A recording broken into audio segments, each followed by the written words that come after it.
ഈ കൺസിഡറേഷൻ സ്റ്റേജില് അതാണ് ഇവിടെ ഒരുവിധം മലയാളീസ് പരാജയപ്പെടുന്ന ഒരു സംഭവം. കേരളത്തിൽ നമ്മൾ അങ്ങനെ ഒരു ഡൈസെക്ട് ചെയ്യാൻ വേണ്ടിയിട്ട് ഒരു മോട്ടിവേഷൻ കോച്ചിന്റെ അല്ലെങ്കിൽ ഒരു കൺസൾട്ടന്റിന്റെ പേജുകൾ കണ്ടന്റ് നമ്മൾ എടുത്തു നോക്കുമ്പോൾ നിർഭാഗ്യവശാൽ നമുക്കത് കാണാൻ കഴിയുന്നില്ല. ഇന്ത്യൻ കോണ്ടെക്സ്റ്റില് ശരിക്കും പറയുകയാണെങ്കിൽ ഇമെയിലിന് വലിയ രൂപത്തിലുള്ള ഒരു കൺവേർഷൻ ഫണൽ B2C എന്ന് പറയുന്ന ഒരു കാറ്റഗറിയിൽ കിട്ടാറില്ല. അത് കിട്ടാത്തത് കൊണ്ട് തന്നെ ഇപ്പൊ നമുക്ക് മെറ്റയുടെ വാട്സപ്പ് കൺവെർസേഷൻ എന്ന് പറയുന്ന ഒരു സാധനം ഒരു സംഭവം നമുക്ക് വലിയ വാല്യുബിൾ ആണ്. നമ്മൾ കേരളത്തിൽ നമ്മൾ കണ്ടിരിക്കുന്ന ഒരു പ്ലാൻ എന്താന്ന് വെച്ചാൽ കൂടുതലായിട്ട് കണ്ടന്റ് വല്ലാതെ ഇൻഫോർമേഷൻസ് വല്ലാതെ പാസ് ചെയ്യുന്നുണ്ട്. അതെ. പക്ഷെ ഇൻഫോർമേഷൻ പാസ് ചെയ്യുന്ന സ്ഥലത്തൊന്നും ഒരു ലീഡ് മാഗ്നറ്റ് കറക്റ്റ് ആയിട്ട് സ്പെസിഫൈ ചെയ്യാൻ കഴിയുന്നില്ല. ആ ഒരു കൺസിഡറേഷൻ സ്റ്റേജ് ആണ് ഒന്നും ഇപ്പൊ മലയാളത്തിലുള്ള ഒരു വിധം ഇമ്പ്രൂവ് ചെയ്യണം തോന്നിയ ഒരു കാര്യം അതാണ്. പിന്നെ ഇപ്പൊ നമുക്ക് അടുത്തത് ഡൈസെക്ട് ചെയ്യാൻ പറ്റുന്നത് വിശാൽ എന്ന് പറയുന്ന ഒരാളുടെ ഫണലാണ്.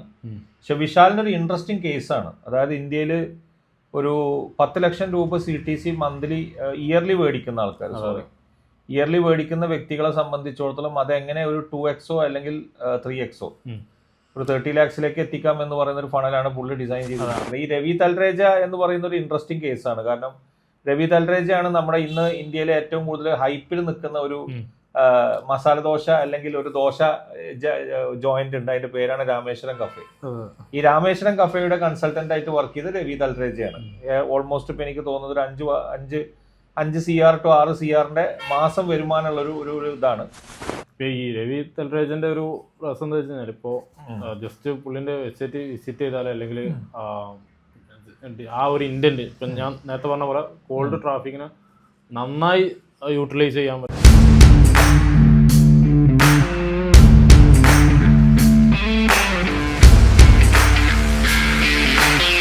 ഹായ്, നമ്മള് കഴിഞ്ഞ ഒരു എപ്പിസോഡില് ഒരു ഡിജിറ്റൽ മാർക്കറ്റർ പെർഫോമൻസ് മാർക്കറ്റിംഗിന്റെ പെർസ്പെക്റ്റീവില് നമ്മുടെ കോച്ചിങ് അതുപോലെ തന്നെ കൺസൾട്ടിങ് ഇൻഡസ്ട്രിയിൽ എങ്ങനെ പൊസിഷൻ ചെയ്യണം എന്നുള്ള കുറിച്ചിട്ടുള്ള ഒരു മിനി ഡിസ്കഷൻ ആയിരുന്നു. ഇന്ന് അതിന്റെ കുറച്ചും കൂടി ഡീറ്റെയിൽഡ് ആയിട്ടുള്ള ഒരു ഡിസ്കഷനിലേക്ക് കടക്കാനാണ് ആഗ്രഹിക്കുന്നത്. ഇന്ന് എന്റെ കൂടെ ഉള്ളത് പെർഫോമൻസ് മാർക്കറ്റർ ആയിട്ടുള്ള അബ്ദുൾ റഷീദാണ്. നമുക്ക് ഇന്ന് ഡിസ്കസ് ചെയ്യുന്നത് ഒരു ഇൻട്രസ്റ്റിംഗ് ടോപ്പിക്കാണ്. ഇൻട്രസ്റ്റിംഗ് ടോപ്പിക് എന്ന് വെച്ചാൽ കേരളത്തിൽ ഇങ്ങനത്തെ ഒരു ടോപ്പിക്ക് ഞങ്ങൾ റിസർച്ച് ചെയ്തിടത്തോളം കണ്ടിട്ടില്ല. അപ്പോൾ അതിന്റെ ഉള്ളടക്കം ഞാൻ പറയാം. ഉള്ളടക്കം ഇത്രേ ഉള്ളൂ.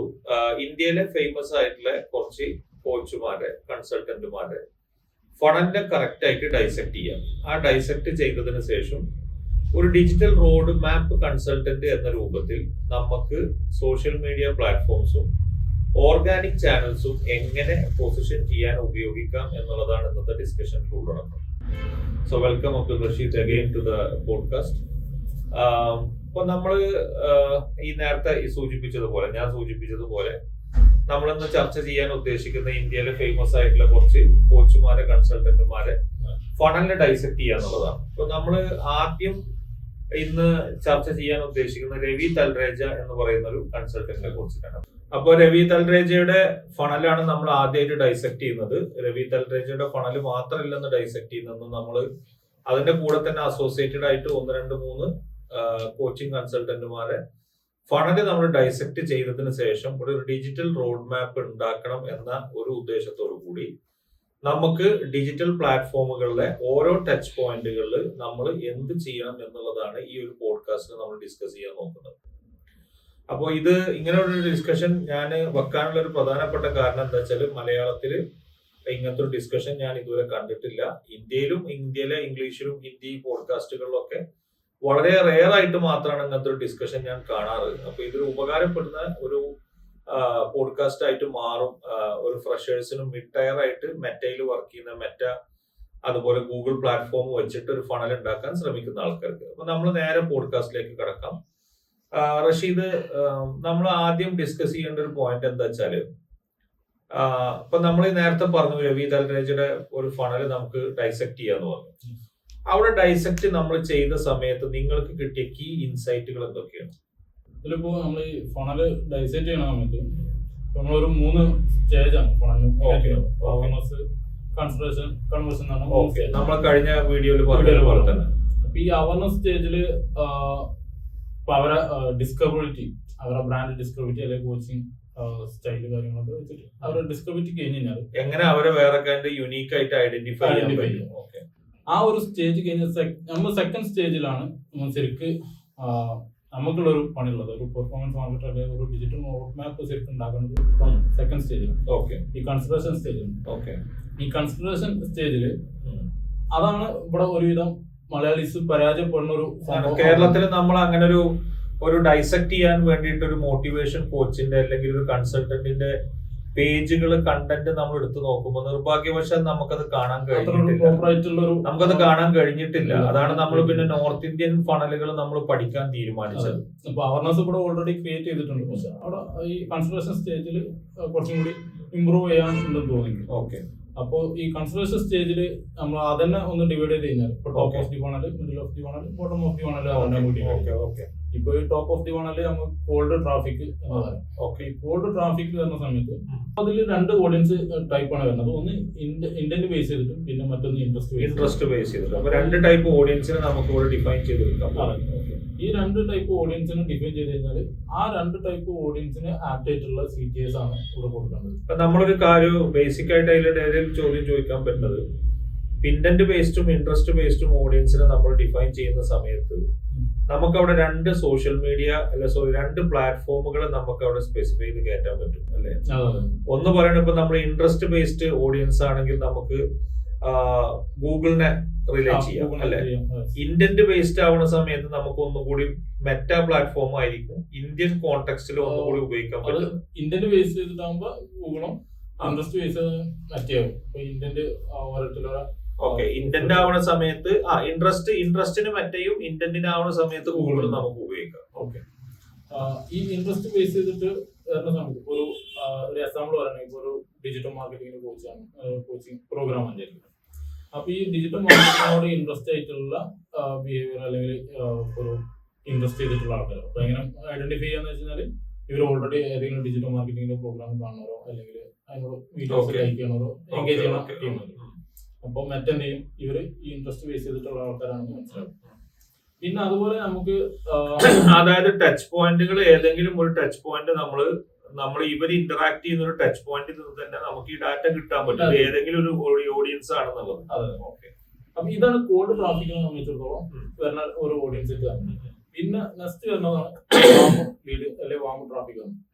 ഈ വാം ട്രാഫിക്കിൽ വരുന്നത് ഇപ്പൊ ഓൾറെഡി നമ്മളെ പ്രോഗ്രാം വെച്ച് അല്ലെങ്കിൽ നമ്മളെ ഏതെങ്കിലും കണ്ടന്റ് അവയർനെസ്സിൽ പെട്ട ഏതെങ്കിലും കണ്ടന്റ് കണ്ടുവരോ അല്ലെങ്കിൽ നമ്മളെ ഏതെങ്കിലും പ്രോഗ്രാമിന് നമ്മളെ വെബ്സൈറ്റ് വിസിറ്റ് ചെയ്താലോ അങ്ങനെയുള്ള ആൾക്കാരാണ് വരിക. അപ്പൊ നമ്മൾ നെക്സ്റ്റ് വരുന്നതെന്ന് പറഞ്ഞു കഴിഞ്ഞാല് വാം ഓഡിയൻസ്, അതായത് വാം ട്രാഫിക് ആണ്. അപ്പൊ ഈ വാം ട്രാഫിക്കിൽ വരുന്നത് അവിടുത്തെ ഒരു ഓഡിയൻസ് ആയിട്ട് പറഞ്ഞു കഴിഞ്ഞാൽ നമ്മൾ ഓൾറെഡി നമ്മളിട്ട് എൻഗേജ് ചെയ്ത ആൾക്കാർ ആയിരിക്കും. ഇപ്പൊ ഒരു എക്സാമ്പിൾ പറയുകയാണെങ്കിൽ ഇപ്പൊ ഇമെയിൽ സബ്സ്ക്രൈബ് ചെയ്തവര് അല്ലെങ്കിൽ നമ്മളെ കമ്മ്യൂണിറ്റിയിലുള്ള ആൾക്കാർ അല്ലെങ്കിൽ നമ്മളെ വീഡിയോസ് കണ്ട ഇപ്പൊ VSL എന്ന് പറയും, അതായത് വീഡിയോ സെയിൽസ്. അപ്പൊ അത് ഇമെയിൽ എന്ന് പറയുന്ന സമയത്ത് എന്താ വെച്ചാൽ ഇമെയില് നമുക്ക് നമ്മളെ ക്ലയന്റുകൾക്ക് വേണ്ടിയിട്ട് ചെയ്തു കൊടുക്കുന്ന സമയത്ത് ഇന്ത്യൻ കോണ്ടെക്സ്റ്റില് ശരിക്കും പറയുകയാണെങ്കിൽ ഇമെയിലിന് വലിയ രൂപത്തിലുള്ള ഒരു കൺവേർഷൻ ഫണൽ B2C എന്ന് പറയുന്ന ഒരു കാറ്റഗറിയിൽ കിട്ടാറില്ല. അത് കിട്ടാത്തത് കൊണ്ട് തന്നെ ഇപ്പൊ നമുക്ക് മെറ്റയുടെ വാട്സപ്പ് കൺവെർസേഷൻ എന്ന് പറയുന്ന ഒരു സാധനം ഒരു സംഭവം നമുക്ക് വലിയ വാല്യുബിൾ ആണ്. അതുകൊണ്ടാണല്ലോ ഇപ്പൊ നമുക്കറിയാലോ നമ്മുടെ മലയാളിയായ WeChat അതല്ലെങ്കിൽ പിന്നെ നമ്മുടെ AI സെൻസി അതേപോലെ പിന്നെ അതുപോലത്തെ കമ്പനികൾ അത് ഈ ഇമെയിലിനെ റീപ്ലേസ് ചെയ്യാൻ വേണ്ടി ശ്രമിക്കുന്ന ഒരു മെത്തേഡാണ്. പക്ഷെ ഇമെയിലിനെ നമുക്ക് അങ്ങനെ പരിപൂർണമായിട്ട് ഒഴിവാക്കാൻ പറ്റില്ല. ഇന്ത്യൻ കോണ്ടെക്സ്റ്റില് ഇമെയിലിന് ഒരു ചെറിയ ശതമാനം കൺവേർഷൻ ഫണലേ നമുക്ക് കിട്ടാറുള്ളൂ B2Cയില്. പക്ഷെ B2Bയെ സംബന്ധിച്ചിടത്തോളം അത് കൃത്യമായിട്ട് നമുക്ക് കിട്ടാറുണ്ട് അല്ലേ? ഓക്കെ, അപ്പൊ ഇവിടെ ഈ വാട്സപ്പ് വരുന്ന സമയത്ത് തന്നെ വാട്സപ്പില് ഉള്ള ഒരു ഇമെയിൽ സബ്സ്ക്രൈബേഴ്സ് എന്ന് പറഞ്ഞ പോലെ വാട്സപ്പിൽ മെയിൻ ആയിട്ട് വരുന്നത് വാട്സപ്പ് ഗ്രൂപ്പ്സുകളാണ്, കമ്മ്യൂണിറ്റീസ് ആണ്. അപ്പോ എല്ലാ മോട്ടിവേഷൻ സ്പീക്കേഴ്സ് ആണെങ്കിലും അല്ലെങ്കിൽ കോച്ചിങ് മെന്റേഴ്സ് ആണ്, അവർക്കൊക്കെ ഒരു കമ്മ്യൂണിറ്റി ഉണ്ട്. അപ്പൊ ഈ കമ്മ്യൂണിറ്റിയിലുള്ള ആൾക്കാരെ റീമാർക്കറ്റ് ചെയ്യുന്നത് അതൊരു സെറ്റ് ഓഫ് ഓഡിയൻസ്. പിന്നെ വരുന്നത് ഓഡിയൻസ് റീമാർക്കറ്റിംഗ് ഓഡിയൻസ് വരുന്ന സമയത്ത് നമുക്ക് സാമ്പിളിംഗ് ആയിട്ട് എടുക്കാൻ പറ്റുന്ന ഒരു 1 to 3% ആണ് അല്ലേ? അതെ, ലുക്കലൈക്ക് ആയിട്ട് നമുക്കൊരു 1 to 3% വരെ എടുക്കാം. പിന്നെ ഒരു രണ്ടാമത്തെ സെറ്റ് വാമില് വരുന്നത് എന്താ വെച്ചാൽ നമ്മൾ വെബ്സൈറ്റ് വിസിറ്റേഴ്സ്. ഇപ്പൊ നമ്മൾ വെബ്സൈറ്റ് കണ്ടോ അല്ലെങ്കിൽ നമ്മൾ ഇവന്റിന് ചേരാൻ വേണ്ടി നോക്കിയോ അല്ലെങ്കിൽ അവിടെ നമുക്ക് ചെയ്യാൻ പറ്റുന്ന ഒരു മെത്തേഡ് എന്താ വെച്ചാൽ നമുക്ക് ഹീറ്റ് മാപ്പുകളും അനലിറ്റിക്കൽ എഞ്ചിനുകളും നമുക്ക് എന്ത് ചെയ്യാൻ പറ്റും, കണക്ട് ചെയ്യാൻ പറ്റും.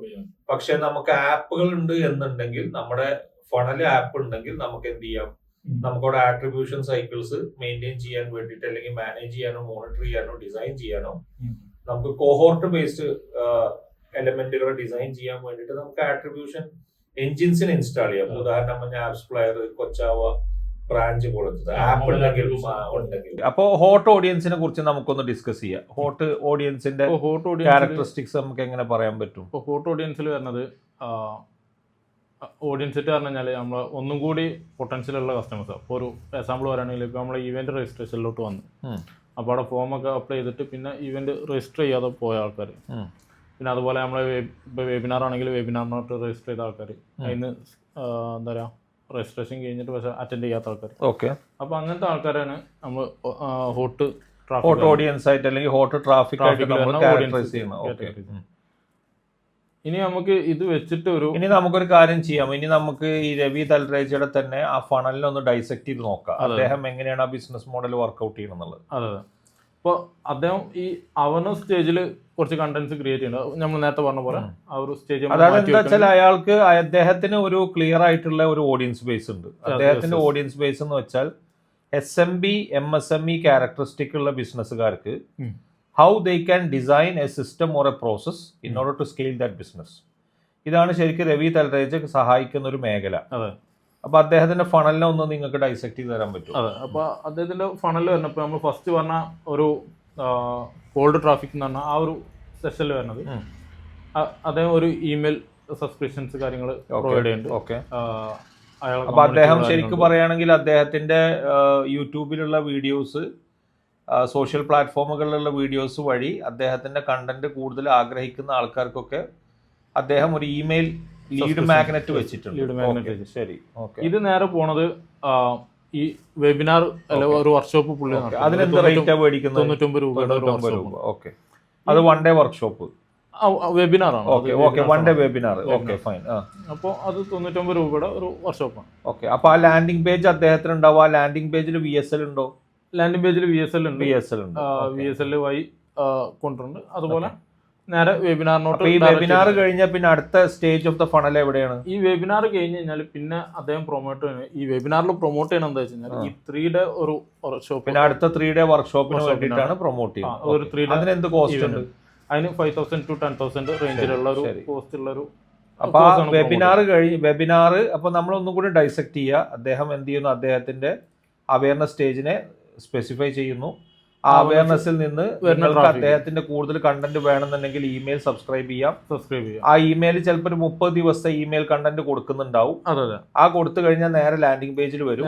ലാൻഡിംഗ് പേജിൽ VSL ഉണ്ട്. VSL നിന്ന് നേരെ നിങ്ങൾ വെബിനാറിലോട്ട് വെബിനാർ കണ്ടു ഡയറക്റ്റും വരാം. ഓക്കെ, വെബിനാർ കണ്ടു കഴിഞ്ഞാൽ നിങ്ങൾ നേരെ 3 ഡേ വർക്ക്ഷോപ്പിലേക്ക് എത്തും. അതെ, 3 ഡേ വർക്ക്ഷോപ്പ്. ഓക്കെ, അത് കഴിഞ്ഞാൽ പിന്നെ ഈ 3 ഡേ വർക്ക്ഷോപ്പ് ഒന്ന് അവർക്ക് 1-to-1 കോൾ ചെയ്തിട്ട് ഡയറക്റ്റ് 1-to-1 കോൾ ചെയ്തിട്ട് അയാൾ ഹൈ ടിക്കറ്റ് സെല്ലിംഗ് പ്രോഗ്രാമുകളൊക്കെ ഈ പറയുന്ന 3 ഡേ വർക്ക്ഷോപ്പ് കഴിഞ്ഞാലാണ്. അപ്പൊ ഈ 3 ഡേ വർക്ക്ഷോപ്പ് 5,000 to 10,000 റേഞ്ചിലാണ് അതിന്റെ കോസ്റ്റ് ഫീ വരല്. ഓക്കെ, അത് കഴിഞ്ഞാൽ ഹൈ ടിക്കറ്റ് ഇത് വരുന്ന കോസ്റ്റ് വരുന്നത് 2 lakh 3 lakh 5 lakh. നമുക്ക് ഇങ്ങനെ ഡൈസെക്ട് ചെയ്യാം. 1 to 2 lakh, 2 to 5 lakh, 5 to 10 lakh, 10 to അല്ലെങ്കിൽ 5 to 12 lakh. യെസ്, ആ റേഞ്ചിലാണ് അവിടെ ഒരു കോഴ്സസ് വരുന്നത്. അപ്പൊ അവിടെ ഒരു കാര്യമുള്ളത് എന്താ വെച്ചാല് അദ്ദേഹം എനിക്ക് തോന്നുന്നതല്ല, നമ്മൾ പഠിച്ചതിൽ നിന്ന് മനസ്സിലാവുന്ന കാര്യം, അദ്ദേഹം ശരിക്കും ഹൈ ടിക്കറ്റ് പ്രോഗ്രാമുകൾ depends on the amount which you pay and which on the duration which you do. എനിക്ക് തോന്നുന്നത് 70% of that programme will be consultation by, അല്ലേ? 30% അദ്ദേഹം കണ്ടന്റ് തരുന്നുണ്ടാവും. അതെ, ഒരു 70% നമുക്ക് അതിന്റെ കോച്ചിങ് കാര്യങ്ങളും പറഞ്ഞു. എനിക്ക് തോന്നുന്നത് കേരളത്തിലും ഇങ്ങനത്തെ ചില പ്രോഗ്രാംസ് ഉണ്ട്, പക്ഷെ ഇങ്ങനത്തെ ഒരു സിസ്റ്റമൈസ്ഡ് ഫണല് നമ്മൾ കണ്ടിട്ടില്ല. പ്രോഗ്രാംസ് ആണ്. നമുക്ക് പേര് പറയുന്നില്ല കാരണം അത് പേര് പറയാത്തതിന്റെ കാരണം എന്താ വെച്ചാൽ നമുക്ക് അങ്ങനെ ഒരു സക്സസ്ഫുൾ കേസ് സ്റ്റഡി നമുക്ക് മനസ്സിലായിട്ടില്ല. അതെ, ഇപ്പോൾ ഒരു എക്സാമ്പിൾ പറയുകയാണെങ്കിൽ ഇപ്പോൾ ഒരു ത്രൂ ഔട്ട് വീക്ക്ലി സെഷൻസ് വെച്ചാണ്ട് ഇവരെ ഇപ്പോൾ ഒരു ബിസിനസ് വളർത്താൻ വേണ്ടിയിട്ടുള്ള ഒരു കോസ്റ്റ് പ്ലസ് സർവീസ്. അതായത് സർവീസ് ചെയ്യണത് എങ്ങനെയാണെന്ന് വെച്ച് കഴിഞ്ഞാൽ ഇവരെ കൊണ്ട് തന്നെ ചെയ്യിക്കണത് ഈ പാർട്ടിസിപ്പൻസിങ് കൊണ്ടാണ് ചെയ്യിക്കണം. പക്ഷെ അവരെ എങ്ങനെ ചെയ്യേണ്ടി എന്നുള്ള കാര്യങ്ങളൊക്കെ ഫുള്ള് കോച്ച്. ഇപ്പം നമ്മൾ കേരളത്തിൽ നമ്മൾ കണ്ടിരിക്കുന്ന ഒരു പ്ലാൻ എന്താന്ന് വെച്ചാൽ കൂടുതലായിട്ട് കണ്ടന്റ് വല്ലാതെ ഇൻഫോർമേഷൻസ് വല്ലാതെ പാസ് ചെയ്യുന്നുണ്ട്. അതെ അതെ. പക്ഷെ ഇൻഫോർമേഷൻ പാസ് ചെയ്യുന്ന സ്ഥലത്തൊന്നും ഒരു ലീഡ് മാഗ്നറ്റ് കറക്റ്റ് ആയിട്ട് സ്പെസിഫൈ ചെയ്യാൻ കഴിയുന്നില്ല. ആ ഒരു കൺസിഡറേഷൻ സ്റ്റേജ് ആണ് ഒന്നും ഇവര് ഇപ്പൊ മലയാളത്തിലുള്ള ഒരു വിധം ഇമ്പ്രൂവ് ചെയ്യണം തോന്നിയ ഒരു കാര്യം അതാണ്. ഇനി നമുക്ക് നെക്സ്റ്റ് ഇതൊരു വേറൊരാളെ വെച്ചിട്ട് നമുക്കൊന്ന് ഡൈസെക്ട് ചെയ്യാം. ഇപ്പൊ സിദ്ധാർത്ഥ രവിശങ്കർ അദ്ദേഹത്തിന്റെ ഡൈസെക്ട് ചെയ്യാം.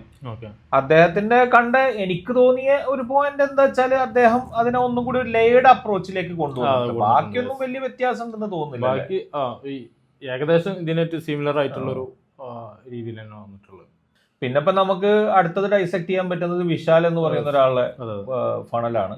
പക്ഷെ വിശാലിനൊരു ഇൻട്രസ്റ്റിംഗ് കേസാണ്. അതായത് ഇന്ത്യയിൽ ഒരു 10 ലക്ഷം രൂപ CTC മന്ത്ലി ഇയർലി മേടിക്കുന്ന ആൾക്കാർ, ഇയർലി മേടിക്കുന്ന വ്യക്തികളെ സംബന്ധിച്ചിടത്തോളം അതെങ്ങനെ ഒരു 2x അല്ലെങ്കിൽ 3x ഒരു 30 lakhs എത്തിക്കാം എന്ന് പറയുന്ന ഒരു ഫണലാണ് പുള്ളി ഡിസൈൻ ചെയ്തിരിക്കുന്നത്. അവിടെ കൂടുതൽ വരണം എങ്ങനെയാ വെച്ച് കഴിഞ്ഞാൽ ഇപ്പോ അവിടെ ഈ ഇമെയിൽ സബ്സ്ക്രിപ്ഷൻ കഴിഞ്ഞ് കഴിഞ്ഞാൽ പിന്നെ ഈ VSL വീഡിയോ സെയിൽസ് ലെറ്റർ പിന്നെ നേരെ 1-to-1 സെയിലാണ്. ഇതുപോലെ ഇപ്പൊ നമുക്കൊരു ഇൻട്രസ്റ്റിംഗ് ആയിട്ട് പറയാൻ പറ്റുന്ന ഒരു കാര്യം എന്ന് പറഞ്ഞത് നമ്മുടെ ആദിത്യ പഞ്ചോളി എന്നാണ് തോന്നുന്നത് അദ്ദേഹത്തിന്റെ പേര്.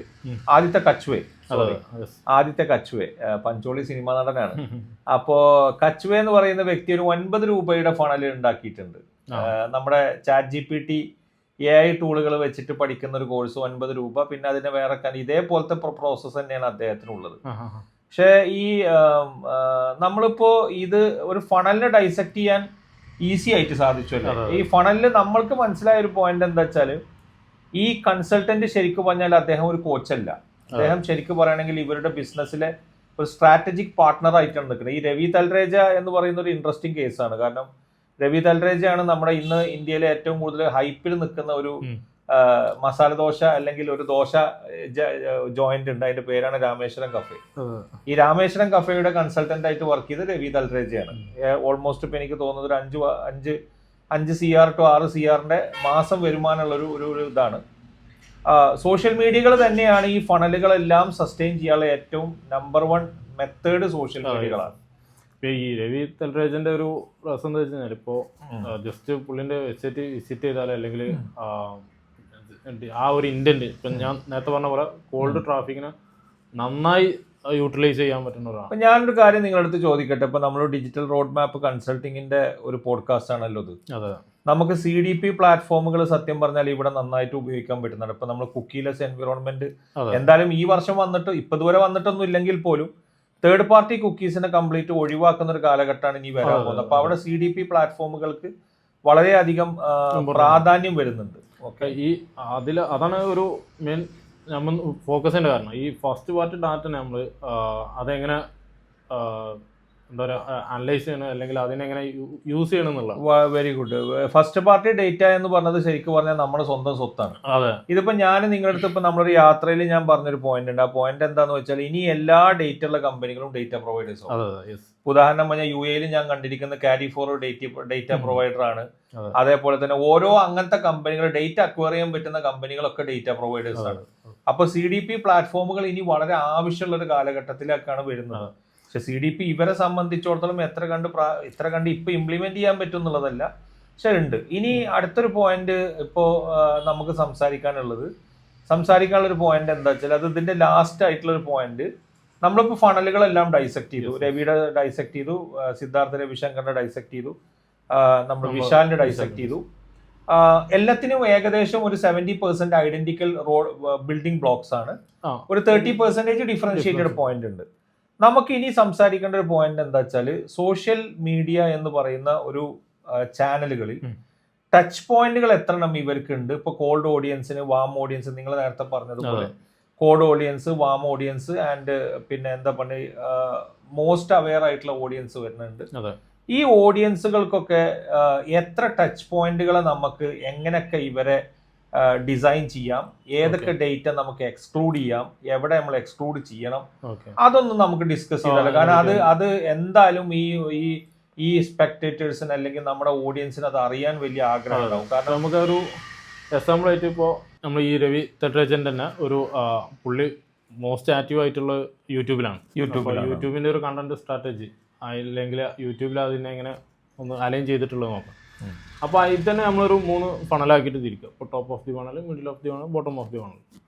ഈ ടോപ്പ് ഓഫ് ദി ഫണലിൽ പുള്ളി കൊടുക്കുന്ന ആഡ്സ് ഒരു 50 to 30 സെക്കൻഡ്സിൻ്റെ ആഡാണ് കൊടുക്കുന്നത്. അത് സ്കിപ്പബിൾ ആഡാണ്. ഇൻ സ്ട്രീം സ്കിപ്പബിൾ ആഡാണ് കൂടുതലായി കൊടുക്കുന്നത്. ഓക്കെ. പക്ഷേ പുള്ളി bottom of the middle of the ഫണലത്തേക്ക് വരുന്ന സമയത്ത് അവിടെ ഡിസ്കവറി ആഡ്സ് ആണ്. ഓക്കെ. കാരണം അവിടെ ഡിസ്കവറി ആഡ് വരാനുള്ള കാരണം എന്താ വെച്ച് കഴിഞ്ഞാൽ ഓൾറെഡി ഈ ഇൻസ്കിപ്പബിൾ ആഡ് കണ്ട ആൾക്കാർക്ക് പിന്നെ കൊടുക്കുന്ന ആ റീമാർക്കറ്റ് ലിസ്റ്റ് എടുത്തിട്ടാണ് എന്ത് ചെയ്യുന്നത് ഈ ഡിസ്കവറി ആഡ്സ് കൊടുക്കുന്നത്. അപ്പം നമ്മൾ വേറെ കണ്ട് അദ്ദേഹത്തിൻ്റെ പേജ് വിസിറ്റ് ചെയ്ത് കഴിഞ്ഞാൽ നമ്മുടെ ID വെച്ചിട്ട് നമുക്ക് ആഡ് വരുന്നത് ആ രീതിയിലാണ് റീമാർക്കറ്റിംഗ് വെച്ചിട്ടാണ് ഇത് തരുന്നത്. യെസ്. പിന്നെ തേർഡ് സെഷനിൽ വരുന്നത് എന്താ വെച്ച് കഴിഞ്ഞാൽ ഇപ്പോൾ ആ ഡിസ്കവറിക്ക് നമ്മൾ ഇൻട്രാക്ട് ചെയ്യുന്നുണ്ട് ഇൻട്രാക്ട് ചെയ്യണ ഒരു കസ്റ്റമർ ബേസ് എടുത്തിട്ട് ആ ഒരു ഓഡിയൻസിലോട്ട് പുള്ളി കൊടുക്കുന്നത് നോൺ സ്കിപ്പബിൾ ആഡാണ്. അതായത് ഫോഴ്സ്ഫുള്ളി അവരെ നേരെ സെയിലിലോട്ട് അല്ലെങ്കിൽ കൺവേർഷനിലോട്ട് കൊണ്ടുപോകുന്ന രീതിയാണ്. കാരണം ആ ഒരു ഫോർമാറ്റ് കൊണ്ടുപോകാൻ കാരണം എന്താ വെച്ച് കഴിഞ്ഞാൽ ഇദ്ദേഹം പ്രൊവൈഡ് ചെയ്യുന്നത് 99 രൂപയുടെ ഫ്രീ വെബിനാറാണ്. 99 രൂപയുടെ വെബിനാറാണ്. അപ്പോൾ ഈ വെബിനാറിലോട്ട് ഓൾമോസ്റ്റ് ഈ ഡിസ്കവറി അല്ല ഈ 2 ഫണൽ കഴിഞ്ഞ ഒരാൾക്ക് ഇപ്പോൾ സ്കിപ്പബിൾ കണ്ട് അയാളെ പറ്റിയിട്ട് ഡിസ്കവറി ആഡ്സും കാര്യങ്ങളൊക്കെ ഇൻട്രാക്ട് ചെയ്യുന്ന ഒരാൾക്ക് ഈ 99ലോട്ട് കൺവേർട്ട് ചെയ്യാന്ന് പറഞ്ഞാൽ ഈസി ടാസ്ക്കാണ്. അപ്പോൾ അതുകൊണ്ട് തന്നെ നോൺ സ്കിപ്പബിൾ ആഡാണ് അവിടെ കൊടുത്തിട്ടുള്ളത്. അപ്പോൾ പക്ഷേ ഇത് 3 ടൈപ്പ് ഓഫ് ആഡ് ഫോർമാറ്റ് ആണെങ്കിലും അത് യൂസ് ചെയ്തിട്ടുള്ള ഓരോ ഫണലിൽ യൂസ് ചെയ്തിട്ടുള്ള ആഡ് ഫോർമാറ്റ് നമ്മൾ ശ്രദ്ധിക്കേണ്ട ഒരു കേസാണ്. ഇപ്പോൾ നമ്മൾ ചിന്തിക്കും ഫസ്റ്റ് തന്നെ നോൺ സ്കിപ്പബിൾ കൊടുത്താൽ പോലെ അപ്പോൾ എല്ലാവരും അത് കാണും. Very good. അതൊരു നല്ല തോട്ടാണത്. കാരണം എന്താ വെച്ചാൽ ഒരു പെർഫോമൻസ് മാർക്കറ്റർ അല്ലെങ്കിൽ ഒരു ഡേറ്റ ഡ്രിവൺ മാർക്കറ്റിംഗ് ചെയ്യുന്ന വ്യക്തി എപ്പോഴും നമ്മുടെ ഇൻഡ്യൂഷനെ എക്സ്പെരിമെന്റ് ചെയ്ത് തെറ്റാണോ ശരിയാണോ എന്ന് കൺഫേം ചെയ്യണം. അതെ. ഇപ്പോൾ ഇവിടെ നോൺ സ്കിപ്പബിൾ കൊടുത്തിട്ടുള്ള ആരാണ് ഇതിനോട് ഏറ്റവും മോസ്റ്റ് അവെയർ ആയിട്ടുള്ള ആൾക്കാർക്കാണ് എന്തെങ്കിലും ഈ നോൺ സ്കിപ്പബിൾ കൊടുത്തത്. അപ്പോൾ അവരെ ഫോഴ്സ്ഫുള്ളി നമുക്ക് ഇതിക്ക് തള്ളിയിടാം. ഓക്കെ. ഒരു ലീസ്റ്റ് അവെയർ ആയിട്ടുള്ള ഒരാളെ കൊണ്ടുപോയിട്ട് നേരെ നോൺ സ്കിപ്പബിൾ കൊടുത്തു കഴിഞ്ഞാൽ അവർക്ക് ഇറിറ്റേഷൻ വരികയും നേരെ നെഗറ്റീവ് അടിക്കുക ചെയ്യും. അപ്പൊ അങ്ങനെയാണ് അതിന്റെ ഒരു കണ്ടന്റ്. അതാണ് ആ സ്പെസിഫിക്കേഷൻ നിങ്ങൾ പറഞ്ഞത് ക്ലിയർ ആണ്. അതായത് മോസ്റ്റ് അവെയർ ഓഡിയൻസിനെ സംബന്ധിച്ചിടത്തോളം അവർക്ക് നോൺ സ്കിപ്പ് കൊടുത്താലും അവർക്ക് അത് ഡിസ്റ്റർബ് ആവില്ല. അതെ. കാരണം because they are searching for a person like him to upskill. അവരെ അപ്സ്കിൽ ചെയ്യാൻ വേണ്ടി അവർ നോക്കുന്ന സിറ്റുവേഷൻ ആണ്. ഓക്കെ. അപ്പോൾ അങ്ങനെയാണ് അതിന്റെ ഒരു ഫണല് വരുന്നത്. പിന്നെ ഇവരെ ഇപ്പോൾ ട്രാക്കിംഗ് മെത്തേഡ്സുകൾ നോക്കുകയാണെങ്കിൽ ഇപ്പോൾ മെറ്റാ പിക്സൽസ് കൊടുത്തിട്ടുണ്ട്, പിന്നെ അവരെ ഗൂഗിൾ അനലിറ്റിക്സ് കൊടുത്തിട്ടുണ്ട്. അപ്പോൾ അതിൽ മെറ്റാ പിക്സൽസ് അവിടുന്ന് ട്രാക്ക് ചെയ്യണത് ഈ പറഞ്ഞ ഓരോ ഫണലിലുള്ള എലമെൻസുകളാണ്. ഇപ്പോൾ വീഡിയോ വ്യൂസ്, പിന്നെ അതുപോലെ ഇവരെ ക്ലിക്കിൻ്റെ ട്രാക്കിങ് കാര്യങ്ങൾ കൊടുത്തിട്ടുണ്ട്. പിന്നെ അതുപോലെ ഈ VSL ബാക്കി എന്തെല്ലാം പാരാമീറ്റേഴ്സ് ഉണ്ടോ ആ പാരാമീറ്റേഴ്സ് ഒക്കെ അവർ ചെക്ക് ചെയ്യുന്നുണ്ട്. അപ്പോൾ അത് മറ്റവും നന്നായിട്ട് ചെയ്തിട്ടുണ്ട്, ഗൂഗിളും നന്നായിട്ട് ചെയ്തിട്ടുണ്ട്. ഇപ്പോൾ ഗൂഗിളിൻ്റെ ട്രാക്കിംഗ് വെച്ചിട്ട് അവർ യൂട്യൂബ് നന്നായിട്ട് പ്രൊമോട്ട് ചെയ്തിട്ടുണ്ട്. പിന്നെ ഇതിൽ നോക്കേണ്ടത് വെച്ച് കഴിഞ്ഞാൽ അടുത്ത് മെയിനായിട്ട് ഇമ്പോർട്ടൻ്റ് ആയിട്ട് നോക്കേണ്ട ഒരു പോയിന്റാണ് ബിഡിങ് അലോക്കേഷൻ. ബഡ്ജറ്റ് അലോക്കേഷൻ എങ്ങനെ കൊടുത്തിട്ടുള്ളത്. ഇവരുടെ ബഡ്ജറ്റ് അലോക്കേഷൻ എന്ന് പറഞ്ഞു കഴിഞ്ഞാൽ 40, 35, 25 ആ റേഞ്ച്. TOF 40% കൊടുക്കുന്നു, പിന്നെ 35% MOF കൊടുക്കുന്നു, BOF കൺവേർഷന് വേണ്ടിയിട്ട് 25%. പക്ഷെ ഈ ഇതിൽ ഓരോ ബിൽഡിംഗ് സ്ട്രാറ്റജിയും വ്യത്യാസം കേട്ടോ. ഇപ്പോൾ ടോപ്പ് ഓഫ് ദി ഫണലിൽ വരുന്നത് മാക്സിമൈസ് ക്ലിക്സ്, രണ്ടാമത്തിൽ കൺവേർഷന് വേണ്ടിയിട്ടുള്ള കാര്യം ക്ലിക്ക്, മറ്റേത് നേരെ സെയിലിൽ വരുന്നത്. അപ്പോൾ ആ ബഡ്ജറ്റ് അലോക്കേഷൻ അങ്ങനെ കൊടുത്തു കഴിഞ്ഞാലാണ് കറക്റ്റ് ആ ഒരു ഫണൽ. അപ്പോൾ പക്ഷെ അവിടെ ശ്രദ്ധിക്കേണ്ട ഒരു പോയിന്റ് എന്താ വെച്ചാൽ നമ്മൾ ഈ ക്രിയേറ്റീവും പ്രൊഡക്റ്റ് മാർക്കറ്റ് ഫിറ്റും നമ്മളെ വാല്യൂ ആഡഡ് സർവീസുകളും നമ്മളെ ഓഡിയൻസിനോട് നമ്മൾ എങ്ങനെ സംസാരിക്കുന്നു എന്നുള്ളതുമാണ്. കാരണം ഇപ്പൊ നമുക്ക് 3 ടൈപ്പ് ഓഡിയൻസിന് എടുക്കാം. ഒന്ന് unaware audience, top of the ഫണലിൽ നമുക്ക് എടുക്കാം. മിഡിൽ ഓഫ് ദ ഫണലിൽ വരുന്ന സമയത്ത് അവെയർ ഓഡിയൻസ് ആയി മോസ്റ്റ് അവെയർ ഓഡിയൻസിനെ നമ്മൾ കൺവേർട്ട് ചെയ്യാനുള്ള കാര്യങ്ങളാണ്. ഓക്കെ. അപ്പൊ ഇത്രയും കാര്യങ്ങൾ കറക്റ്റ് ആയി കഴിഞ്ഞാൽ മാത്രമേ ആ ഒരു ഫണൽ ഫുൾഫിൽ ആവും. ഓക്കെ. ഇനി നമുക്ക് എന്തെല്ലാം KPIs മെഷർ ചെയ്യാൻ പറ്റും എന്നുള്ളതൊന്ന് നോക്കിയാലോ. ഏതെല്ലാം KPIs നമ്മൾ ഇങ്ങനത്തെ ഒരു കൺസൾട്ടന്റിനെ സംബന്ധിച്ചിടത്തോളം മെഷർ ചെയ്യണം എന്നുള്ളതൊന്ന് നോക്കാം. അതും കൂടി നോക്കിക്കഴിഞ്ഞാൽ ഏകദേശം ഒരു ഐഡിയ. പിന്നെ മെറ്റയിലെ ഡീറ്റെയിൽസും കൂടി നമുക്ക് സംസാരിക്കാം. ആദ്യം ഇതിന്റെ KPIs ഒന്ന് പറഞ്ഞോളി. അപ്പൊ നമ്മള് പെർഫോമൻസ് മെട്രിക്സ് എടുത്ത് നോക്കുന്ന സമയത്ത് ഇപ്പോൾ ഓരോ സ്റ്റേജിലും ടോപ്പ് ഓഫ് ദി ആണ്, middle of the, bottom of the, അതിൽ ടോപ്പിൽ ഓരോ ഇവന്റ്സിനെ ബേസ് ചെയ്തിട്ട് ഇപ്പോൾ ഒരു എക്സാമ്പിൾ പറയുകയാണെങ്കിൽ ഇപ്പോൾ വെബിനാറാണ് നടത്തുന്നുണ്ടെങ്കിൽ അവിടെ ഷോപ്പ് റേറ്റ്, പിന്നെ രജിസ്ട്രേഷൻ നമ്പർ ഓഫ് രജിസ്ട്രേഷൻസ്, പിന്നെ registration cost per acquiring A customer. അപ്പോൾ അങ്ങനത്തെ CAC എന്ന് പറയും. CAC. ഇപ്പോൾ നേരെ ഇമെയിൽ സബ്സ്ക്രിപ്ഷൻസ് ആണെങ്കിൽ അവിടെ ഓപ്ഷൻ റേറ്റ് നോക്കാം, നമുക്ക് ഇമെയിൽ ഓപ്പൺ റേറ്റ് നോക്കാം, ക്ലിക്ക് ത്രൂ റേറ്റ് നോക്കാം. പിന്നെ വെബ്സൈറ്റ് ആണെങ്കിൽ അവിടെ ട്രാഫിക് സോഴ്സിന്റെ വോളിയം, പിന്നെ എവിടുന്നൊക്കെയാണ് ക്ലിക്ക് കിട്ടിയത്, ട്രാഫിക് സോഴ്സ് നോക്കാം. അതിന്റെ പിന്നെ വേറെ മെയിൻ ആയിട്ട് ബൗൺസ് റേറ്റ് നോക്കാം, ഹോൾഡ് റേറ്റ് നോക്കാം, എത്ര ആൾക്കാർ ഹോൾഡ് റേറ്റ് എന്നുള്ളതല്ല, എത്ര ആൾക്കാർ എൻഗേജ് ചെയ്തെന്നുള്ളത് നോക്കാം, കൺവേർഷൻ നോക്കാം.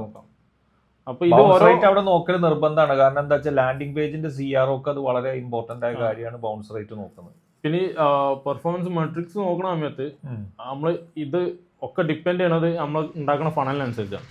ഇപ്പൊ ഈ എല്ലാ ആക്ടിവിറ്റീസും ചിലപ്പോൾ ഒരു ഫണലിൽ നമ്മൾ ഉൾപ്പെടുത്തിക്കൊള്ളണമെന്നില്ല.